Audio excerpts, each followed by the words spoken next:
자, 이번에는 계약 성립의 특수 문제로 계약 체결상의 과실 이 부분 함께 하도록 하겠습니다. 자, 계약 체결상의 과실은 어떤 의미를 담고 있느냐면 용어를 잘 보시면 계약은 체결했다는 거예요. 체결했다.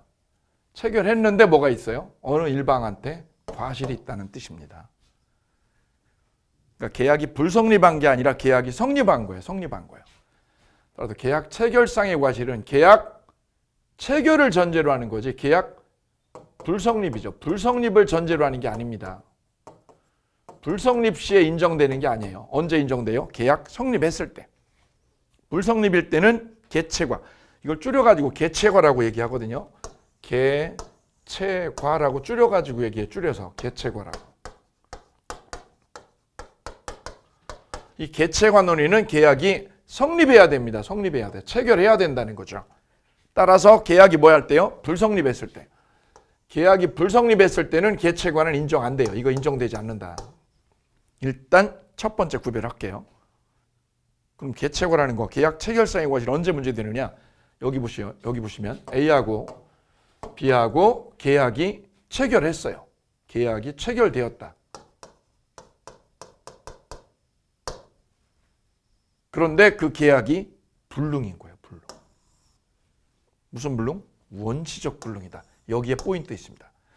불능이라는 거는 우리가 민법 총칙에서 공부를 했거든요. 불능은 두 가지의 형태로 나누게 되죠. 계약할 때부터 불능이면 이를 원시적 불능. 계약서 쓰고 나서 계약서 쓴 뒤에 불능이 되면 후발적 불능. 그래, 민법의 불능은 두 가지가 있죠.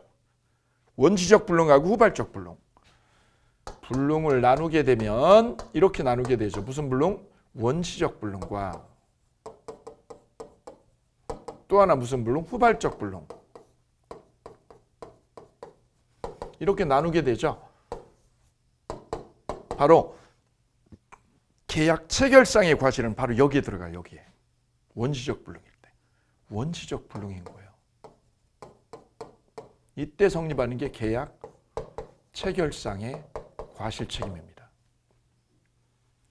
후발적 불능은요. 후발적 불능은 어떻게 나눠요? 계약서 쓰고 나서 불능이죠. 일방한테 과실이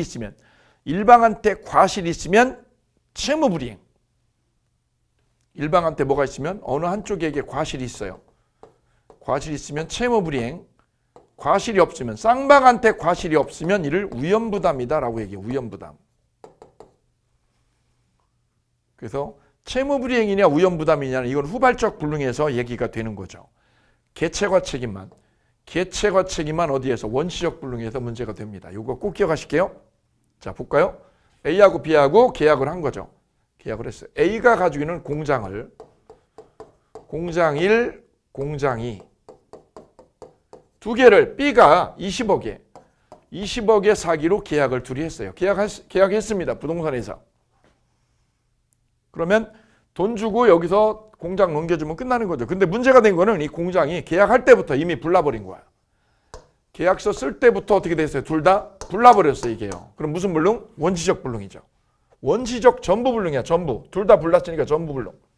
이를 뭐라고 그래요? 학문적으로는 객관적으로 불능이다라고 그래요. 객관적 불능이다. 둘 다 싹 없어졌으니까 객관적 불능. 원시적 전부 불능이다.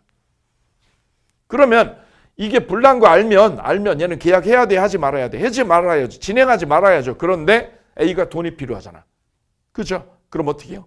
불능인 걸 뭐예요? 알면서도요. 얘가 불능인 걸 뭐예요? 알 수 있어요. 알 수 있는 이런 상황이어도 계약을 해버린다고. 악용하는 거죠. 그래도 얘가 비난을 받는 거예요. 여기서 이거. 불능을 뭐 했어요? 알았거나 밑줄이요. 알 수 있었다. 그럼에도 얘가 계약을 하는 거야. 이 나쁜 놈. 얘가 나쁜 놈이야. 불능인 걸 뭐하고도 알았거나 A가 알았거나 뭐에 알 수 있었죠. 상대방 B는요. 상대방 B는 불능을 모르고 있어요. 전혀 모르고 있어요. 얘는 아무 잘못도 없어요. 그리고 계약이 진행이 되는 거예요. 계약 진행되는 거예요. 계약금 들어가는 거예요. 그죠? 이때 누가 잘못했다는 거죠? 불능을 뭐 할 수 있는 사람? 알 수 있었던 위치에 있는 사람 바로 A가 잘못해서 책임을 져라 이거죠. 어떤 책임을? 얘는 계약이 된 걸로 믿었잖아. 믿었죠. 근데 이 계약은 언제부터요? 처음부터 불능인 거야, 불능. 불능인 거야, 불능인 거야. 공장 1, 공장 2 다 싹 전소되고 없는 거죠. 그럼 얘는 공장 못 주죠. 그럼 얘는 어떻게 돼? 돈 준 거. 돈 준 거 돌려받으면 되거든요. 그때 둘이 그러고 헤어지느냐? 그게 아니라는 거야. 그러고 헤어지면 안 되는 거야. 왜냐면 얘는 20억을 만들려고 은행에다가 어떻게 했어요? 잔금을 준비하려고 은행에다가 대출 신청을 했잖아. 대출 신청을 했죠. 그러면 뭐가 들어가요? 돈이 들어, 돈이. 돈이 들어가죠. 그리고 이자도 나가, 이자. 대출에 대한 뭐가요? 이자가 나가죠. 이자가 지불이 되고 있습니다. 근데 계약이 꽝 돼서 불능됐어요. 그럼 줬던 20억은 도로 빼오면 되는 거죠. 빼오는데 문제는 그걸로 끝이 아니라는 거야. 왜요? B가 손해를 입었어. 얘는 계약이 된 걸로 믿어가지고 얘가 손해를 입었어. 어떤 손해를? 20억을 돌려받으면 되는데 거기다 뭐까지요? 이자하고 신청비, 돈이 들어갔잖아요. 그 비용을 네가 물어줘라. 네가 얘한테 물어줘라. 이를 신뢰이익이라고 그래. 신뢰이익을. 얘가 계약이 된 걸로. B가 계약이 된 걸로 믿어가지고 까인 손해. 그 까인 손해가 뭐야? 이거죠. 이 돈하고 이 돈, 이자 나간 돈. 이 돈을 네가 물어주라고. 그걸 뭐라고 그래요? 신뢰이익이래요. 신뢰이익을 변상해줘라. 배상해줘라. 그래서 계약 체결할 때부터 불능이면 불능을 뭐 하는 사람? 알았거나 알 수 있었던 이 사람은 상대방이 뭐라면 선의무과실이면 이거 꼭 기억하셔야 돼요. 선의무과실이면 신뢰이익이야. 신뢰이익을 배상해 주는 거야. 이를 계약 체결상의 과실책임이라고 그런다. 신뢰손해, 신뢰이익이라고 그래. 신뢰이익을. 이때 이 신뢰이익은 이행이익을 넘지 못한다. 이행이익을 초과할 수 없다라는 거죠. 여기서 신뢰이익은 이걸 말해요. 이자. 이행이익은 뭐예요? 이거 사와가지고요. B가 공장을 사다가 C한테 전매하기로 했어. 전매하기로 얼마에? 25억에. 전매하기로 했어. 25억에. 그럼 계약이 진행이 됐다면 얘는 얼마를요? 25억에 팔았으니까 5억을요. 5억을 챙기죠. 그 5억은 어떻게 해야 챙겨요? 이행이 끝나야. 이행이 완료돼야 챙기는 돈이죠. 그걸 이행이익이라고 그래. 이행이익. 이행이익 5억을 초과할 수 없다. 뭐는요? 신뢰이익은. 그래서 계채관은 두 가지 기억하시면 돼요. 원시적 불능이고요. 신뢰이익 물어주는 거예요. 두 가지 꼭 기억합니다. 계채관은 언제요? 원시적 불능해야 되고 신뢰이익을 물어줍니다. 일방이 불능을 뭐한 경우에 알았거나 알 수 있었으면 끝. 이렇게 계약 체결상의 과실 자리 잡을게요. 이어서 계약 체결상의 과실 책임이 언제 적용되는지 이 적용 범위가 이제 시험에 출제가 되는데 첫째, 후발적 불능은 적용 안 돼요. 언제만 적용돼요? 원시적 불능일 때 되죠. 후발적 불능 안 되고 어디에 돼요? 원시적 불능일 때. 계약서 쓸 때부터 공장은 불이 났던 거야. 두 번째, 원시적 수량 부족. 수량 부족은 안 돼요. 수량 부족은. 자, 원시적 전부 불능해야 되는데 수량 부족은 뭐냐면 1000평을 계약했어. 땅을요. 1000평을 계약했는데 150평이 모자르잖아. 1000평 계약했어. 이렇게 1000평. 근데 측량을 해보니까 850평이잖아요. 850평. 전부 모자라는 거예요? 전부 불능인 거예요? 아니죠. 전부가 아니라 뭐예요? 일부가 150평이 모자라는 거잖아. 이를 뭐라고 그래요? 원시적 수량 부족이라고 그래요. 수량 부족. 수량이 모자란 상황이잖아. 이런 때 이렇게 수량이 모자란 거예요. 수량이. 1000평인 줄 알았더니 850평이야. 150평이 모자라. 이거는 전부 불능이 아니잖아. 전부 불능해야 되는데 전부 불능이 아니죠. 일부만 모자란 거죠. 일부가. 이때는 계채과 책임 인정 안 돼요. 계채과가 인정되지 않고 이때는 어떻게 하느냐. 그럼 해결을 어떻게 하느냐. 이럴 때는 모자라는 게 몇 평이야? 150평이죠. 150평만큼 대금을요. 대금을 감액해서 해결해요. 대금 감액으로. 대금 뭘로요? 감액 처리합니다. 감액. 그래서 원시적 수량 부족일 때는 계채과가 아니라 뭘요? 대금 감액으로 해결합니다. 이 점이 포인트다. 여기가. 그래서 원시적 무슨 부족? 수량 부족일 때는 적용 안 됩니다. 전부 불능해야 돼요. 전부 불능. 세 번째, 계약이 불합치된 경우. 불합치라는 게 뭐죠? 불성립이죠. 계약이 불성립했죠. 이때도 인정 안 돼요. 계약이 성립해야 돼요. 계약해야죠. 계약이 뭐 할 것? 체결될 것. 체결했는데 전부불능인 거지. 전부불능. 처음부터. 그 다음 니으려. 계약 뭐 하던 중에? 교섭 중에. 교섭 중에 파기했다. 이때도 판례는 적용하지 않아요. 계약을 한 거예요? 교섭 중에요? 교섭 중에.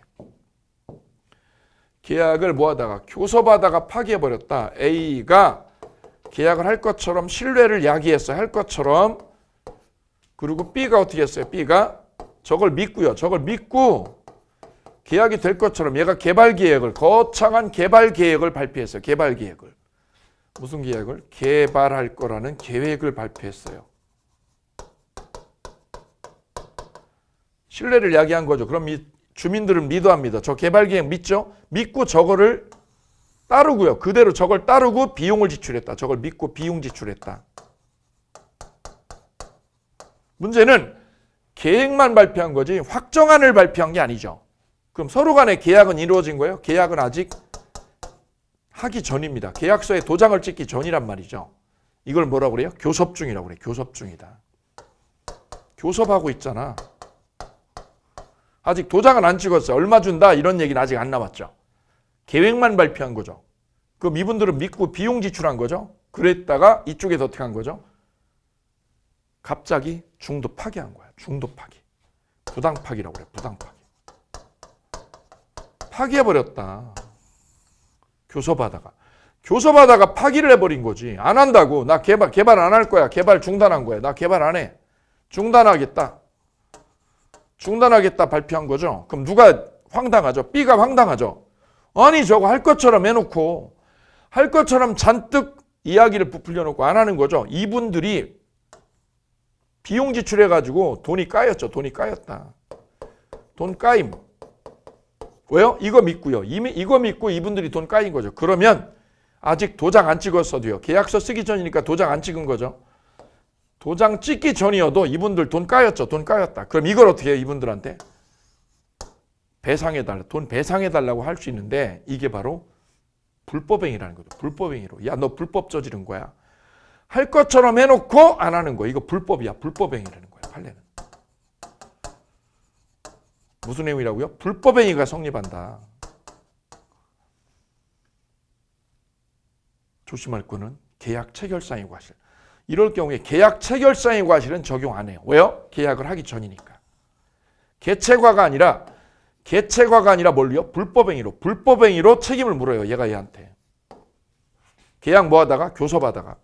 교섭하다가 파기한 거는 우리 대법원 판례는 불법행위다 이거. 불법행위지 뭐가 아니다? 개체과가 아니다. 개체과 아닙니다. 여기 포인트 잡습니다. 그래서 개발을 할 것처럼 했다가 손을 확 빼는 거. 이게 불법행위다. 왜? 계약 자유가 아니라 이거죠. 이거 이렇게 지멋대로 할 것처럼 했다가 빼는 거. 계약 자유를 벗어난 거다. 불법행위다. 불법행위. 개체가 안 됩니다. 그래서 개체가가 안 되는 거 해볼까요? 후발적 불능 안 되죠. 원시적 수량 부족 안 되죠. 불합치대도 안 되죠. 부당파기도 안 되죠. 교섭 중에는. 오케이. 오로지 언제만 돼요? 원시적 불능일 때. 그래, 개체과는 영역을 이렇게 나누면 언제만 돼요? 원시적 전부불능일 때요. 이때만 개체과가 인정이 됩니다. 이 반대편에 있는 거 이거 안 되는 거예요. 후발적 불능, 수량 부족, 계약 불합치, 교섭 중 깬 거 이거 안 돼요. 네 가지 안 됩니다.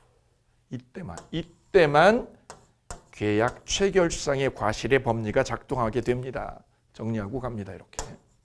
이어서 민법에서 중요하게 논의가 되는 책임이 있습니다. 그 책임.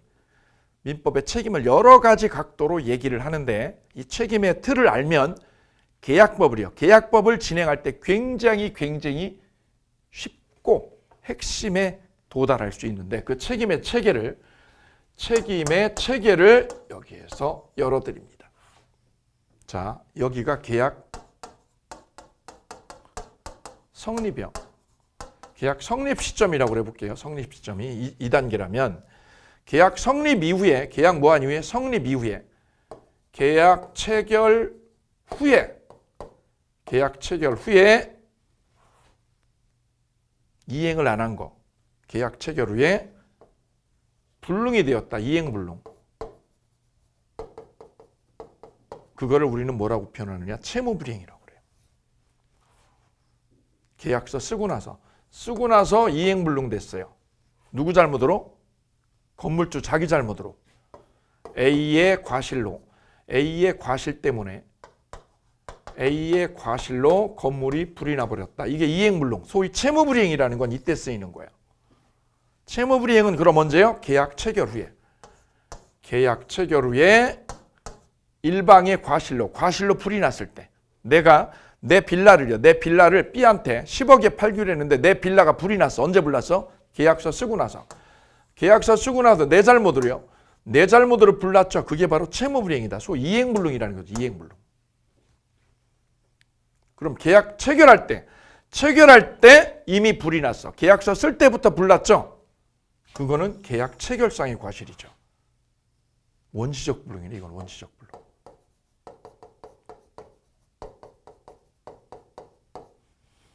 채무불이행은 계약서 쓰고 나서죠. 그럼 무슨 불능? 후발적 불능이네. 이건 후발적 불능.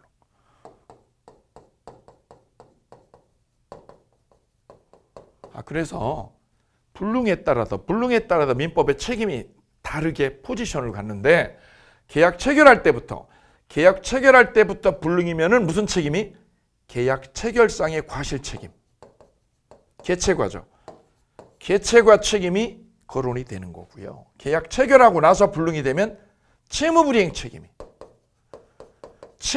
책임이 논란이 되는 거고요. 그러면 계약 뭐 하기 전에? 교섭 중에. 계약 교섭 중에 여기 이쪽으로 와야죠.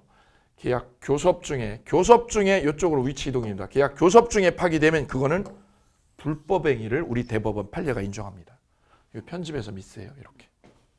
그 민법의 책임은 세 가지로 자리가 잡히는 거죠. 첫째는 계약서 쓸 때부터 불능이었다. 무슨 불능? 원시적 불능. 그때 성립하는 게 개체과 책임. 계약서 쓰고 나서 불능이 되면 채무불이행 책임. 계약 뭐 하던 중에? 교섭 중에요. 교섭하다가 파기해버렸어. 그럼 뭐예요? 불법행위 책임으로. 그리고 우리 민법의 책임은 몇 개가? 3개의 책임이 있다. 3개의 책임이. 오케이. 이 3개의 책임이 위치에 따라서 이렇게 포지션에 따라서 책임이 달라지게 되네요. 오케이. 채무불이행은 원시적 불능일 때 돼요? 안 되죠. 후발적 불능일 때. 개체과는요? 개체과는 무슨 불능이요? 원시적 불능일 때. 불법행위는 뭐 하기 전에? 계약 교섭 중에 파기하는 거야. 계약하기 전에. 그래서 민법의 책임은 몇 가지가?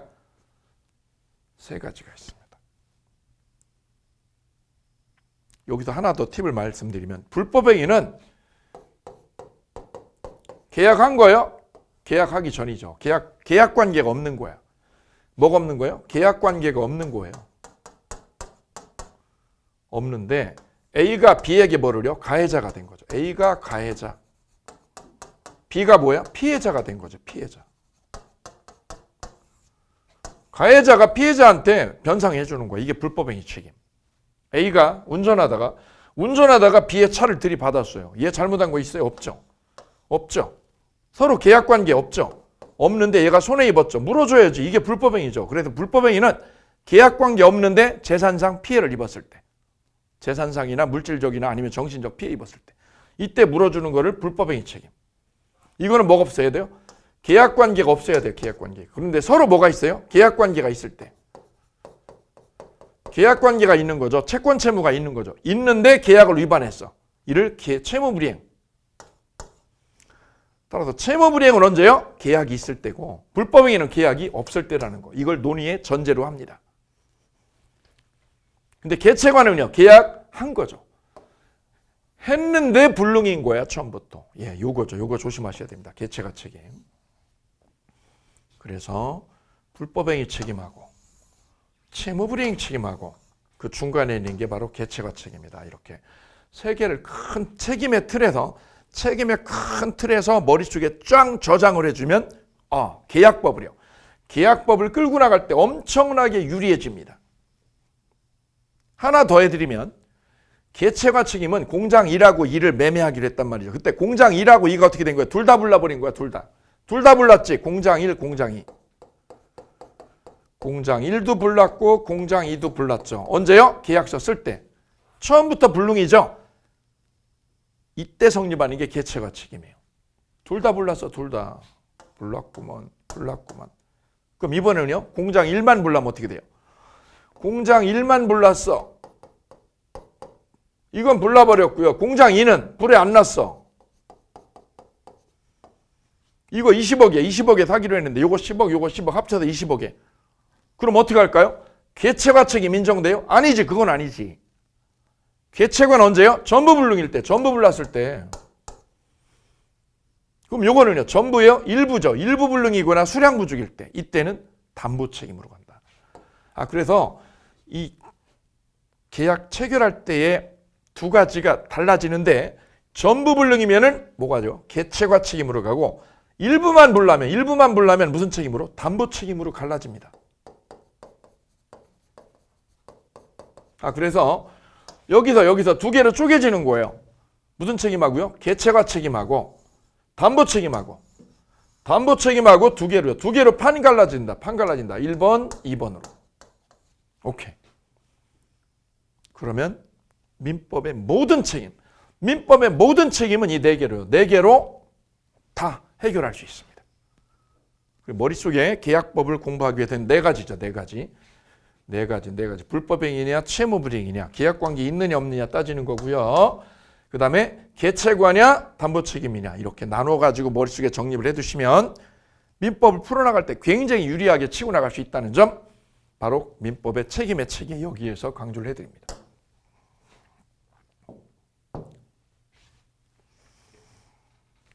자, 이어서 계약의 효력 살펴봅니다. 지금 우리는 어떤 단계를 밟고 있느냐, 그 틀을 먼저 볼까요? 먼저 계약의 종류를 보셨어요. 쌍무계약과 유상계약. 생유하고 공부했죠. 생유는 맞다고. 그 다음 계약 성립을 보셨죠. 계약은 두 사람의 합의로, 청약과 승낙의 뭐에 의해서 합의로, 두 개가 합의가 되면 거래는 이루어진 거예요. 그 다음에 계약의 효력 부분으로 넘어왔습니다. 그 계약의 효력에서는 세 가지요. 동시행항변권, 두 번째 우연부담, 세 번째 제3자를 위한 계약. 세 가지를 계약의 효력에서 다루게 됩니다. 세 가지. 시험에는 각 한 문제. 동시행항변권 한 문제, 의연부담 한 문제, 제3자를 위한 계약 한 문제, 이렇게 나와요. 각 한 문제씩. 그래서 세 문항이에요. 세 문제가 출제가 되는데 여기서 포인트 잡아드리면 우연부담 사례 문제로 나와요. 가불병으로. 제3자를 위한 계약도 사례 문제로. 여기는 사례 문제로 준비를 해두실 거예요. 여기 포인트 잡습니다. 계약법은 주로 사례 문제가 많이 등장한다는 거예요. 바로 이 부분입니다. 우연부담 사례, 제3자를 위한 계약도 사례, 가불병 형태로. 이 세 가지가 어디에서? 계약의 효력에서. 그럼 이게 왜 계약의 효력에서 문제되느냐? 우리 쌍무계약이라는 걸 공부했어요. 쌍무계약은 A의 채무와 B의 채무가 서로 똑같이 맞대응을 하는 거예요. 맞대응. 그럼 A가 채무를 이행하면 B도 반대편도 채무를 어떻게 해야죠? 이행을 똑같이 해야 돼요. 똑같이. 그래서 쌍무계약은 어떻게 하는 거예요? 똑같이 움직이는 거예요. 똑같이. 일방이 하는 거를 타방도 어떻게 해요? 똑같이 하는 게 바로 쌍무계약이야. A가 술을 먹어. 그럼 B도 어떻게 해야 돼? 술을 먹어야지. 죽더라도 먹어야지. 이게 쌍무계약이야. 얘가 이행하는 걸 그대로 반대편도 똑같이 해줘야 되는 거야. 그럼 A가 이행을 안 하면 B도 어떻게 해? 이행을 안 해도 되는 거예요. 똑같이 해주는 거예요. 이게 바로 동시행관계에 있다는 거죠. 동시행관계에 있다. 그래서 쌍무계약에서 뭐가 인정돼요? 동시행항변권하고 우연부담이 인정이 되는 거예요. 왜? 얘가 하면 얘도 하고, 얘가 못하면 얘도 못하는 거지. 안 하는 거지. 이게 쌍무계약의 특질에서 나오는 거다. 쌍무계약의 특질. 어디에서? 쌍무계약에서 이게 동시행항변권하고 우연부담이 인정되더라. 그럼 그 첫 번째인 동시행항변권 보도록 하겠습니다. 이 그림 보시면 돼요. A가 했어요. B도 똑같이 하는 거예요. 예컨대 임대차 계약을 했습니다. 그래서 임대인이 집을 빌려주고 보증금을 받았죠. 보증금. 보증금 1억을. 임차인은 집을 쓰고 있죠. 남의 집을. 그리고 계약이 딱 종료되면 어떻게 될까요? 종료되면 똑같이 하는 거예요. A는 뭐를요? 보증금 1억을. 보증금 1억을 빼주는 거죠. 빼주면 임차인은 어떻게 해요? 지불이요. 집을 방이죠. 방을 어떻게 해요? 인도해 주는 거죠. 얘가 보증금을 주면 얘도 집을 넘겨주는 거야. 방 빼주는 거야. 똑같이 하는 거야. 안 주면 어떻게 해요? B도 안 주는 거지. 똑같이 하는 거야. 똑같이 움직이는 거를 뭐라고 그래요? 동시행항변권이라고 그래요. 똑같이. 동시행항변권은 쌍방이요. 쌍방이 어떻게 하는 거예요? 똑같이 하는 거다. 똑같이의 별표. 여기에 맞바람이라고 썼는데요. 제가 여러분 머릿속에 이해를 위해서 A가 만약에 남편이 바람 나가지고 집에 안 들어왔다. 바람 나가지고 안 들어왔어요. 지금 3개월째. 그러면 쳐도 어떻게 해요? 쳐도 얘 집에 안 들어가도 되는 거 안 들어가도. 맞바람 펴도 되는 거죠. 왜요? 네가 하니까 나도 똑같이 하는 거야. 이때 시어머니가 전화를 합니다. 시어머니가요. 누구한테요? 며느리한테 전화하고 너 집에 안 들어올래? 그때 며느리가 뭐라고 맞받아쳐요? 어머니. 아드님이 안 들어와요. 아드님이 지금 3개월째 안 들어와요. 아들님이나 단속하세요. 똑같이 하는 거야. 맞바람을 피워도 정당화되는 거죠. 이게 동시행항변권입니다. 동시행항변권이 있다는 거는 똑같다는 거예요. 일방의 의무와 타방이죠. 타방의 의무가 서로 어떻게 돼요? 똑같이 움직이는 거고 똑같이 맞물려 있다는 거다. 이걸 기억하시면 쉽습니다. 임대인이 보증금을 안 준다? 보증금 안 준다? 그러면 방을 안 뺀다 이거죠. 이게 정당화되는 거야. 공평의 원칙이에요. 공평의 원칙입니다. 이 동시행항변권은 무슨 원칙? 공평의 원칙에 근거해서 발동한 거예요. 공평하잖아. 야, 남편이 안 들어오니까 마누라 안 드는 거 당연한 거지. 보증금 안 주잖아. 내 방 못 빼는 거지. 못 빼. 왜? 보증금 안 주니까. 공평한 거야 이게. 자, 성립요건 볼까요? 매매계약을 했다고 해볼까요? 매매계약을 하면 매도인은 뭐를요? 건물을 줘야죠. 그럼 매수인은 뭘 줘야 돼요? 돈 줘야죠. 서로 맞물려 있죠. 동시행관계 있죠. 동시행관계 있다. 이때 건물에 뭐가 들어왔다? 가압류 들어왔다면 가압류가 들어왔어요. 얘가 돈 넣으려고 그러는데 잔금 치르려고 그러는데 가압류 들어왔대잖아. 그럼 어떻게 해요? 가압류 말소할 때까지. 가압류 말소할 때까지는 나는 잔금을 못 주겠어. 이렇게 해도 돼요. 왜요? 가압류 말소하고 집을 주는 거죠. 그때 얘가 돈을 넣는 거예요. 이게 동시행관계 있다.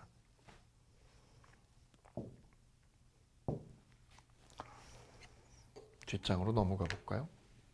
첫 번째 쌍무계약이어야 돼요. 이 동시행항변권은 쌍무계약을 전제로 합니다. 편무계약은 안 되죠. 서로 맞물려 있어야 되니까. 쌍무계약. 그래서 A가 해야 될 의무, 집이죠. 집. 매도인이 집을 줘야 될 의무하고 매수인 B가 뭐를요? 돈이죠. 돈을 줘야 될 의무가 서로 어떻게 됐어요? 맞물려 있다. 똑같이 움직이는 거죠. 똑같이 움직이는 게 쌍무계약. 쉽죠? 너무 쉽죠? 똑같이 해. 그냥 똑같이 해.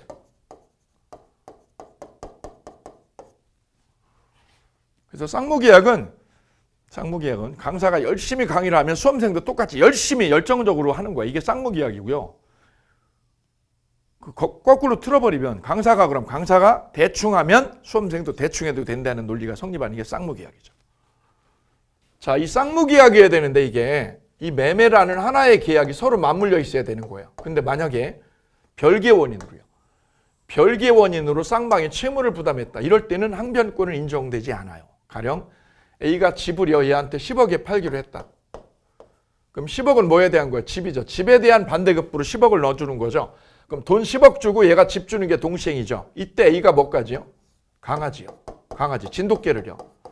진돗개를 얘한테, 진돗개 2마리를 얘한테 300만 원에 팔기로 했다 이거죠. 그죠? 그럼 이 10억하고 진돗개는 별개죠, 별개. 이거는 동시행관계가 아니다. 별개 원인이잖아. 별개 원인 써놓고 밑에다요. 진돗개 쓰세요, 진돗개.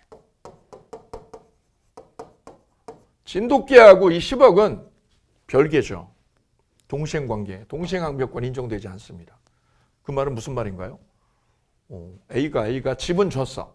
집은 줬는데 강아지를 못 줬어. 왜? 손자들이 막 울어서. 손자가 울어가지고 못 줬죠. 이걸 못 줬죠. 아직 못 줬죠. 그때 B가 뭐라고요? 10억은 넣어야 돼, 안 넣어야 돼? 10억하고 강아지하고는 동시행관계 아니죠. 그래서 B는 동시행항변권을 강아지가 가지고는 주장을 하면 안 돼요. 강아지하고는 동시행관계 아니니까. 이것 때문에 10억 못 주겠다. 나 10억 못 주겠다. 이런 얘기 하면 안 되는 거죠. 왜요? 이 10억하고는 집하고 동시행관계인 거죠. 강아지하고 이거하고는 별개죠. 동시행관계가 아니라는 거. 두 번째, 주의, 별세개. 일방의 채무가 뭐가 됐어요? 이행불능 됐어요. 이행불능으로 뭐로 바뀌면 손해배상 채무로 바뀌었을 때, 뭐로 바뀌었을 때? 일방의 채무가 뭐로 바뀌었을 때? 손해배상 채무로 바뀌었을 때 이 문제입니다. 이 문제 풀어가 볼까요? A가 공장을요. 공장을 B한테 얼마에? 10억에 매매하기로 계약을 했다. 매매하기로. 그럼 공장 주고 돈 10억 주면 끝나는 건데 이 공장이 불이 나버렸다. 불이 나버렸어. 불이. 그럼 이 채무가 뭘로 바뀌어요? 불났잖아. A의 잘못으로 불능됐죠. 불능돼서 못 주게 되면 이 채무는 없어지는 게 아니라 바뀌는 거예요. 뭘로 바뀌어요? 손해배상으로 바뀌어. 채무는 이 채무가 없어지는 게 아닙니다. 바뀌는 거예요. 불능되면. 뭘로? 손해배상 채무로. 모든 채무는 불능되면 손해배상으로 궁극적으로 다 바뀌어. 그러면 B가 10억을 주는 거는 뭐에 대한 급부예요? 공장에 대한 거죠. 공장하고 돈 10억이 서로 동시행관계 맞물려 있죠. 근데 이게 뭘로 바뀌었어요? 손해배상으로 바뀌었죠.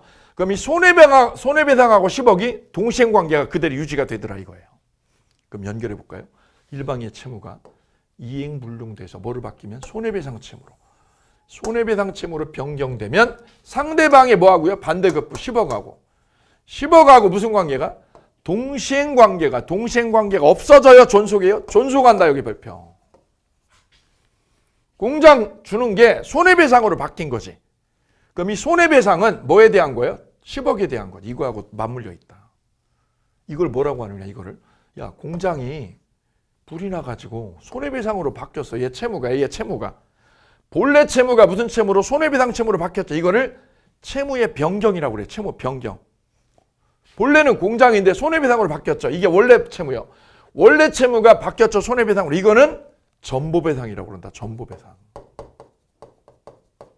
여기서 중요한 법리를 하나 합니다.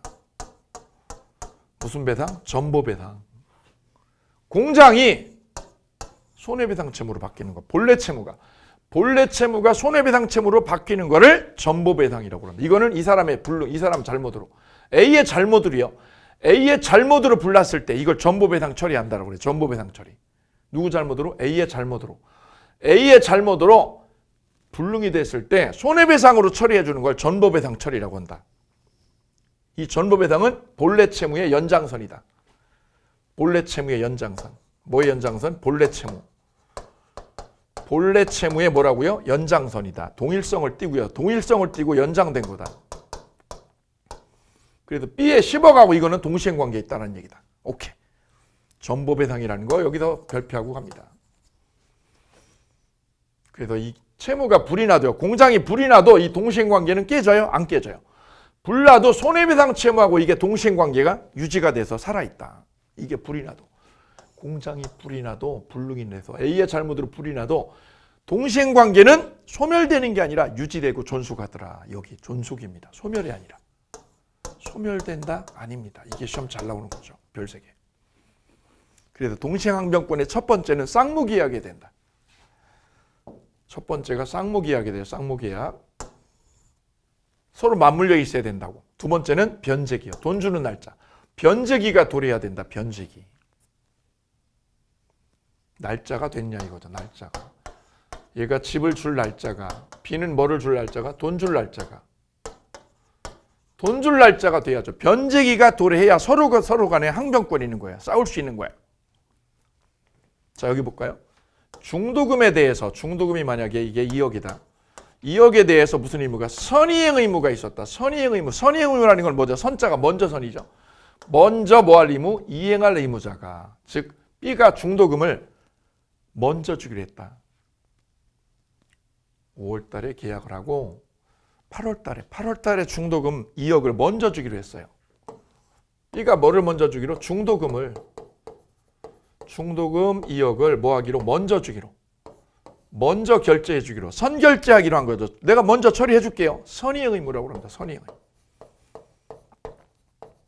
같이 해볼까요? 선의행 의무. 언제? 8월 1일 날. 그럼 그때 A는 해주는 거 있어 없어? 없지. 얘는 할 거 없지. 얘가 먼저 중도금 먼저 넣어주는 거지. 그럼 이 B는 중도금을 먼저 처리해 주는 겁니다. 그리고 나머지 잔금 처리하면 끝나는 거죠. 그런데 중도금을 못 넣었다고 얘가. 돈이 없어서. 돈이 없어서 중도금을 못 넣은 거죠. 못 넣으면 얘는 뭐가 돼요? 지체가 되지, 지체. 뭐를요? 선의행 의무를. 선의행해 줘야 될 중도금을 뭐 하는 거예요? 지체중이야, 지금 지체중. 불안불안하죠? 왜요? 제가 계약 파기할까 봐. 얘가 계약 깰까 봐. 그런데 A가 집을 못 주고 있어. 가압류가 들어왔든 뭐가 들어왔든. 그래서 A가 집을 못 주고 있어. 그래서 A도 어떻게 됐어요? 이행기가 도래했다. 지체 중인데 누가 지체 중인데? 선의행 의무자가. 선의행 의무자가 중도금을 모았는 중 지체 중. 그런데 누구요? 상대방 채무. 상대방의 채무 A죠. A의 채무도 이행기가 도래했다. 요거 언제 주기로 했느냐? 집을요. 집을 언제 주기로 했냐면 10월 1일 날. 10월 1일 날 집 넘기고 잔금 치르고 끝내기로 했거든요. 상대방 채무도 뭐가요? 이행기가 도래했다. 이행기가. 10월 1일이. 그럼 10월 1일이 되면 이행기가 되면 A는 뭐를요? 집을 줘야지, 집을. 집을 줘야 되고 B는 그럼 어떻게 해야 돼요? 중도금하고 잔금이죠. 중도금하고 잔금을 줘야 되는 거죠, 서로. 그래서 연결해 볼게요. 선이행 의무자가 중도금이죠. 중도금에 대한 선이행 의무자가 중도금을 모아다가 지체하다가 상대방 채무죠. 상대방 채무 A죠. 집주인 A의 채무도 이행기가 도래했다. 10월 1일이 됐다. 그러면 쌍방 의무는 뭐가요? 동시행 관계에 있다라는 거죠. 이게 무슨 얘기예요? 8월 달에는 선의행 의무자가 중도금을 넣어야 돼요. 중도금 넣어야 되는데 얘가 못 넣었죠. 지체 중이죠. 못 넣다가 언제가? 10월 1일이 되면 A도 집을 줘야 되고 얘도 중도금하고 잔금 줘야 되니까 서로 동시행과 항변권이 있다는 거다. 서로. 쌍방의 의무는 동시행 관계에 놓이게 된다는 거. 요거 정리하시면 되겠습니다. 야, 너도 줘야 돼. 나만 줘야 돼? 아니야. 나 중도금하고 잔금 넣어야 되지만 너도 집을 나한테 줘야지. 그 우리 피차야. 피차 동시행 관계에 있는 거야. 피차 동시행 관계. 나 중도금, 나 잔금. 너는 집. 서로 동시행 관계에 놓여 있잖아. 내가 잘못한 게 아니라 너도 똑같은 거야. 너도. 오케이. 세 번째요. 동시행 항변권의 첫 번째는 쌍무계약이어야 되고 서로 변제기가 도래해야 돼요. 세 번째는요. 둘 다 무슨 상태예요? 제공이 없는 상태일 것. 저는 이걸 뭐라고요? 둘 다 바람난 상태. 아까 사례로 보면 A도 남편도 바람났고요. 집 나갔죠. 집 나가다 바람났고 여자도 바람났죠. 이런 상황이죠. 이런 상황에서 시어머니가 집에 와서 기다리고 있죠. 시어머니가 집에 와서 기다리고 있습니다. 그러면서 며느리한테 전화해요. 빨리 들어오라고. 너 빨리 들어오라. 안 들어오면 너 죽일게. 머리 뜯어놓을게. 그러면 며느리가 뭐라고 그래? 며느리가 어머니 저 아드님이 안 들어오면 난 못 들어가요. 그죠? 목소리도 저음으로 쭉 깔아요. 안 들어오면요. 남편 안 들어오면 난 못 들어가요. 그죠? 그럼 누가 안 들어온 거예요? 둘 다 제공이 없는 상태. 이때 서로 동시행 항변권이 쫙 생겨요.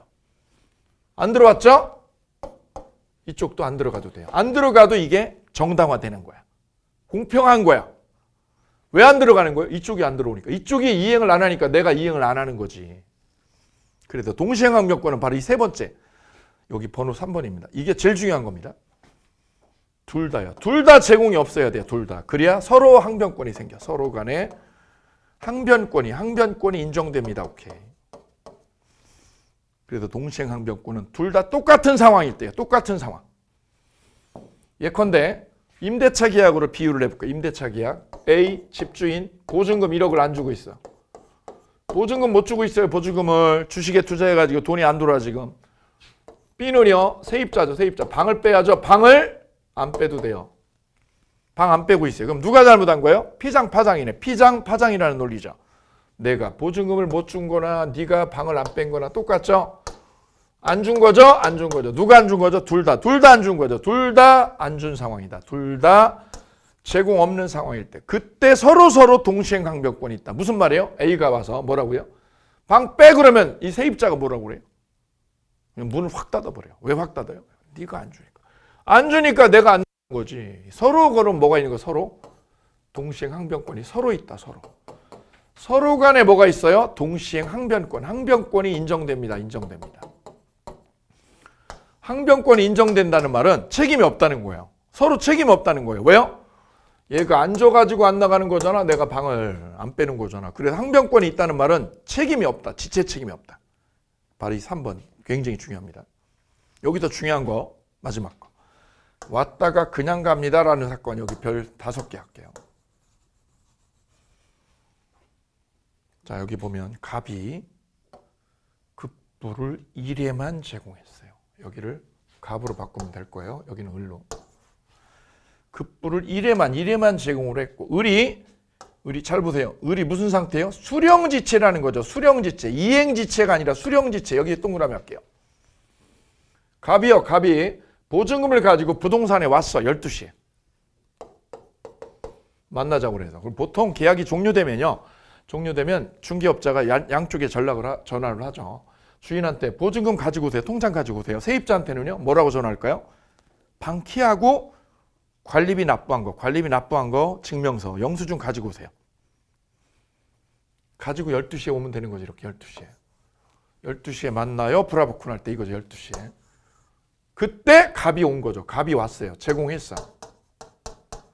문제는 을이요. 을이 안 왔다는 거죠. 을이 안 왔어. 을이. 그럼 을을 뭐라고 그래요? 수령지체라고 그래요. 수령지체. 을이 오지 않았어요. 돈 받으러 오지 않은 거를 수령지체라고 그래요. 수령지체. 안 왔죠? 문제는 그 다음이야. 그 다음은 여기까지는 을이 잘못한 거 맞죠? 수령하러 안 왔으니까. 얘는 제공했는데 을이 안 왔으니까 이를 무슨 지체? 수령지체예요. 그때 그 다음에 반전이 있는 거예요. 그 후에 갑이요. 갑이 어떻게 했는지 보세요. 갑이 제공을 중단했다는 거예요. 보통 현실은 어떻게 해요? 기다리다가 12시에 기다리다가 1시간쯤 기다리겠죠? 전화를 해보는데 얘가 전화도 안 받네. 인간이 을이. 그럼 어떻게 할까요? 보증금을 거기다 놓고 오나요? 아니죠. 놓고 오기는 왜 놓고 와? 얘가 안 나타나는데. 그럼 어떻게 해요? 가지고 오죠. 제공했다가 안 나타나니까, 을이 안 나타나니까 어떻게 해요? 가지고 되돌아옵니다. 바로 이 상황입니다. 제공을 중단하고. 중단했다는 말은 뭐예요? 가지고 온다, 집으로. 그래서 제가 여기다 이렇게 썼잖아요. 왔다가 뭐예요? 그냥 갑니다. 왔다가 그냥 갑니다 이거죠. 돈 가지고 왔다가 그냥 가는 거죠. 그럼 무슨 일이 생겨요? 갑이 제공을 했다가 어떻게 한 거예요? 제공을 중단했다는 거예요. 그러면 갑은 제공을 한 거예요? 안 한 거예요? 이 문제가 남아요. 제공을 했다가 중단했구먼. 제공을 한 거예요? 안 한 거예요?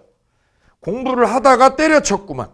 공부를 하다가 민법 공부를 하다가 때려쳤어요. 공법 공부를 하다가 때려쳤어요. 한 거야 안 한 거야? 오, 예, 이거죠. 그때 상대방은 그러면요. 지체인 거예요? 아닌 거예요? 얘가 제공을 했을 때 안 나간 건 지체죠. 무슨 지체? 수령지체죠. 근데 제공을 뭐 하면 중단하는 순간 상대방은 아까 뭐에 빠졌었어요? 수령지체였죠. 수령지체였었잖아요. 수령지체였던 얘가 제공했을 때 안 한 거 수령지체죠. 근데 제공을 뭐 하면 중단하면 지체에서 해방이 돼요. 해방돼. 지체에서 벗어나 해방돼요. 왜요? 제공을 하다가 멈췄잖아. 가지고 갔잖아. 왔다가 가지고 갔죠. 결국 갑은요. 갑은 을에게 돈을 넣은 거야, 안 넣은 거야? 안 넣은 거잖아, 안 넣은 거잖아. 안 넣은 거죠. 그럼 을은 뭐였다가 수령지체여서 어떻게 해요? 그 수령지체 상황이 해방된다고. 해방돼. 갑이 이렇게 하면 제공을 했다가 중단하면 수령지체에 빠졌던 을은 뭐를요? 항변권을 행사할 수 있느냐? 있다라는 거죠. 있다. 왜요? 갑한테 물어볼게요. 갑, 네, 보증금을 줬나요? 안 줬나요? 을한테. 주려고 했다가 가지고 왔거든요. 주려고 했다가 가지고 오면 결국 준 거예요? 안 준 거예요? 안 줬네. 말 잘하세요? 줬어 안 줬어요? 결국은 뭐야? 결국은 안 줬어요.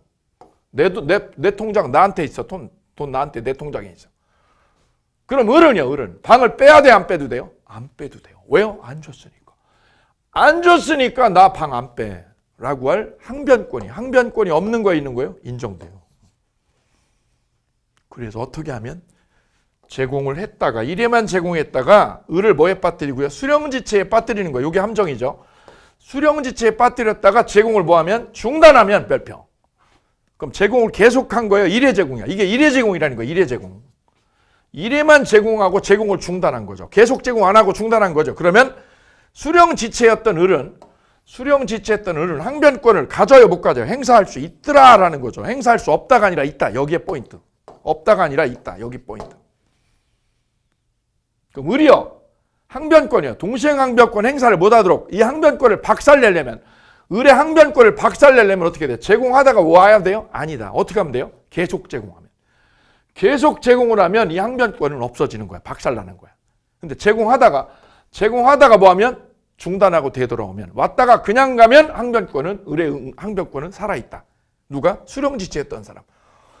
수령지체였던 사람도 항변권이 살아있다라는 거다. 두 가지로 나눠서 정리가 되어져야 돼요. 머릿속에. 그럼 갑이 항변권을요. 을의 항변권을 박살내는 방법은 어떻게 하는 거죠? 계속 제공이다. 갑이 계속 제공하면